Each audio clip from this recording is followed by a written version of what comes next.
পশ্চিম বর্ধমানের পানাগড় রেল স্টেশনকে অমৃত ভারত প্রকল্পের আওতাভুক্ত করে তার পুনর্নির্মাণ করে নতুন করে উদ্বোধন করা হয়। প্রধানমন্ত্রী এবং রেলমন্ত্রী ভার্চুয়ালভাবে সেই পানাগড় রেল স্টেশনের উদ্বোধন করেন। যাত্রী সুরক্ষা, যাত্রী নিরাপত্তার স্বার্থে যেমন নজর রাখা হয়, পাশাপাশি অত্যাধুনিক পরিষেবা পৌঁছে দেওয়া হয় যাত্রীদের কাছেই এই পানাগড় রেল স্টেশনকে অমৃত ভারত প্রকল্পের আওতায় এনে। কিন্তু সেই ঝাঁ চকচকে রেল স্টেশনের প্রবেশের পথ অত্যন্ত বিপজ্জনক। সেই রাস্তার জলমগ্ন হয়ে পড়ছে, অল্প বৃষ্টি হলেই খানাখন্দে পরিপূর্ণ হয়ে গিয়েছে পানাগড় স্টেশনের প্রবেশপথ। গতকাল সেই খবর সম্প্রচারিত হয় সংবাদ মাধ্যমে, বর্ধমান টিভি নেটওয়ার্কেও সেই খবর সম্প্রচারিত হয়েছিল। খবর সম্প্রচারের পরই যুদ্ধকালীন তৎপরতায় শুরু হয়ে গেল সেই রাস্তা থেকে জল নিষ্কাশনের কাজ। আজ সকাল থেকে সংশ্লিষ্ট বিভাগের দায়িত্বপ্রাপ্তরা জোর কদমে কাজ শুরু করেছেন। বৃষ্টি শুরু হয়েছে, কখনো ঝিরঝিরে বৃষ্টি, কখনো মাঝারি বৃষ্টি হচ্ছে। দক্ষিণবঙ্গের প্রায় প্রত্যেকটি জেলাতেই বৃষ্টিপাতের জেরে জনজীবনেও যথেষ্ট প্রভাব পড়েছে।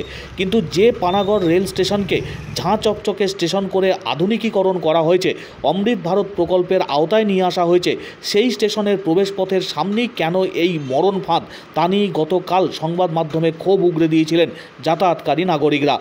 যেভাবে বিপজ্জনক পরিস্থিতি হয়ে রয়েছে স্টেশনে প্রবেশের পথের মূল সড়ক, তার জেরে ক্ষোভ ব্যক্ত করেছিলেন সকলে। এই রাস্তা দিয়েই প্রতিনিয়ত বিভিন্ন পণ্য বোঝাই গাড়ি, যাত্রী বোঝাই বাস, টোটো, বিভিন্ন যানবাহনে যাতায়াত রয়েছে। প্রায়শই দুর্ঘটনার মুখে পড়তে হচ্ছে। মোটর বাইক বা সাইকেল নিয়ে যারা যাতায়াত করছেন তারা আরও বিপদের মুখে পড়ছেন। বৃষ্টিতে জল জমে গিয়েছে, রাস্তায় কোথায় গর্ত হয়ে রয়েছে তা বুঝতে গিয়েও অসুবিধার মধ্যে পড়তে হচ্ছে যাতায়াতকারীদের। সেই সমস্ত দুর্ভোগ সমস্যার কথা গতকাল প্রচারিত হয় সংবাদ মাধ্যমে। আর সেই প্রচারের পরই এবার তড়িঘড়ি কাজ শুরু করলো সংশ্লিষ্ট দপ্তরের কর্মীরা। রাস্তায় জমে থাকা জল যেমন পরিষ্কার করা হচ্ছে, জেসিবি মেশিন নিয়ে এসে জল নিষ্কাশনে যাতে কোনো রকম সমস্যা তৈরি না হয় তার দিকেও নজর রেখেছেন সংশ্লিষ্ট বিভাগের কর্মীরা। রেলের আওতাধীন এই রাস্তা, যে রেল স্টেশন ঝাঁ চকচকে, সেই রেল স্টেশনে প্রবেশের পথেই কেন এই বিপজ্জনক পরিস্থিতি, তা নিয়ে ক্ষোভ ব্যক্ত করেছিলেন সকলে। সংবাদ মাধ্যমে সেই খবর সম্প্রচারিত হওয়ার পরই নড়ে চড়ে বসল রেল প্রশাসন। সকাল থেকে শুরু হয়েছে যুদ্ধকালীন তৎপরতায় সাফাই করার কাজ।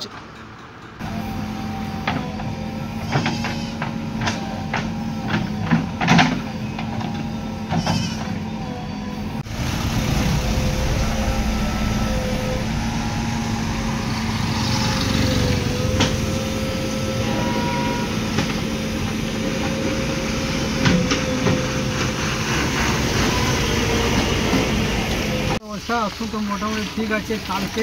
কালকে কাজ করে যাওয়ার পর এখন মোটামুটি ঠিক আছে। কালকে এসেছিলেন সব রেলওয়ালা, সব কাজ করে গিয়েছেন।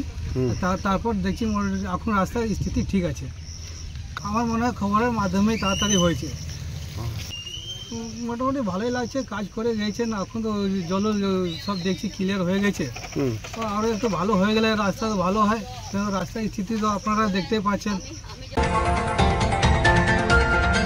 গিয়ে দেখছি যে রেল, এই যে আমাদের মিডিয়াগুলো প্রচার ইয়েতে দেখা গেল যে রেলের কাজ খুব জোরতোর হচ্ছে। রেল গেটের এখানে কিছু জেসিপি লাগিয়ে কাজ হচ্ছে। হ্যাঁ, এবার রাস্তাটা ভালো হলো, কারণ যেহেতু আমাদের পানাগড় একটা কি বলে উজ্জ্বল ভারতের স্টেশন, এত সুন্দর, এত অথচ তার রেল গেটগুলো এত খারাপ। এমনিতেই রেল গেটগুলো এতদিন বন্ধ থাকে। যাই হোক, খুব ভালোই হয়েছে, এটা কাজ চলছে। মিডিয়ার জন্য মিডিয়াকে যথেষ্ট ধন্যবাদ।